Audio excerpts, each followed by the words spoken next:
ಅಕ್ರಮವಾಗಿ ಚಿನ್ನ ಸಾಗಿಸೋದಕ್ಕೆ ಪ್ರಯತ್ನ ಪಟ್ಟಂತಹ ಐಪಿಎಸ್ ಅಧಿಕಾರಿಯ ಮಗಳನ್ನ ಬಂಧಿಸಲಾಗಿದೆ. ಈ ಮೂಲಕ ಕಸ್ಟಮ್ಸ್ ಅಧಿಕಾರಿಗಳು ಮತ್ತು ಪೊಲೀಸ್ ಇಲಾಖೆ ಭರ್ಜರಿ ಭೇಟಿಯನ್ನು ಆಡಿದ್ದಾರೆ ಅಂತ ಡೀಟೇಲ್ಸ್ ಲಭ್ಯ ಆಗ್ತಾ ಇದೆ. ಗೋಲ್ಡ್ ಸ್ಮಗ್ಲಿಂಗ್ ಕೇಸ್ನಲ್ಲಿ ಐಪಿಎಸ್ ಅಧಿಕಾರಿಯ ಮಗಳ ಬಂಧನ ಆಗಿದೆ.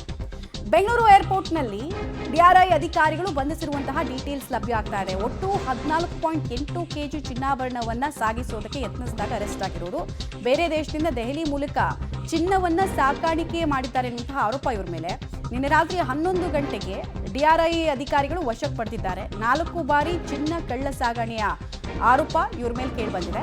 ಗೋಲ್ಡ್ ಸ್ಮಗ್ಲಿಂಗ್ ಕೇಸ್ನಲ್ಲಿ ಐಪಿಎಸ್ ಅಧಿಕಾರಿಯ ಮಗಳ ಬಂಧನ ಆಗಿದೆ. ಕಾನೂನಿನ ಸಂಪೂರ್ಣ ಜ್ಞಾನ ಇರುವಂತಹ ಅಧಿಕಾರಿಯ ಮಗಳ ಬಂಧನ ಅನ್ನೋದು ಶಾಕಿಂಗ್ ಡೀಟೇಲ್ಸ್ ಲಭ್ಯ ಆಗ್ತಾ ಇರೋದು. ಟೋಟಲ್ ಆಗಿ ನೋಡಿ, ಅವರು ಅಕ್ರಮವಾಗಿ ಸ್ಮಗಲ್ ಮಾಡೋದಕ್ಕೆ ಪ್ರಯತ್ನ ಪಟ್ಟಂತಹ ಗೋಲ್ಡ್ನ ಕ್ವಾಂಟಿಟಿ ಎಷ್ಟು ಅಂತ 14.8 ಕೆಜಿ ಚಿನ್ನವನ್ನು ಅವರು ಸ್ಮಗಲ್ ಮಾಡೋದಕ್ಕೆ ಪ್ರಯತ್ನ ಪಟ್ಟಿದ್ದಾರೆ. ಅಂದರೆ ಯಾವುದೇ ಟ್ಯಾಕ್ಸ್ ಕಟ್ಟದೆ ವಾಣಿಜ್ಯ ಪರ್ಪಸ್ಗೆ ಅಂತ ಹೇಳಿ ಸಾಮಾನ್ಯವಾಗಿ ಸ್ಮಗ್ಲಿಂಗ್ನೆಲ್ಲ ಮಾಡ್ತಾರೆ.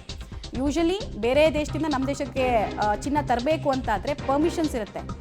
ಮೇಲ್ಗಿಷ್ಟು, ಫೀಮೇಲ್ಗಿಷ್ಟು, ಮತ್ತು ಟ್ರಾಲಿ ಬ್ಯಾಗಲ್ಲಿ ತರ್ತೀರಾ ಅಂದರೆ ಅದಕ್ಕೆ ಕಸ್ಟಮ್ಸ್ ಡ್ಯೂಟಿ ಅಂತ ಇಷ್ಟೆಲ್ಲ ಹಾಕಿದ್ರೂ 1 ಕೆಜಿ ಒಳಗೆ ತರಬೇಕು. ಬಟ್ ಇಲ್ಲಿ ಇವರು ಸಾಗಿಸೋದಕ್ಕೆ ಪ್ರಯತ್ನ ಪಟ್ಟಿರೋದು 14.8 ಕೆಜಿ ಚಿನ್ನಾಭರಣ. ಇದನ್ನು ಸಾಗಿಸ್ಬೇಕಾದ್ರೆ ಅರೆಸ್ಟ್ ಆಗಿದೆ.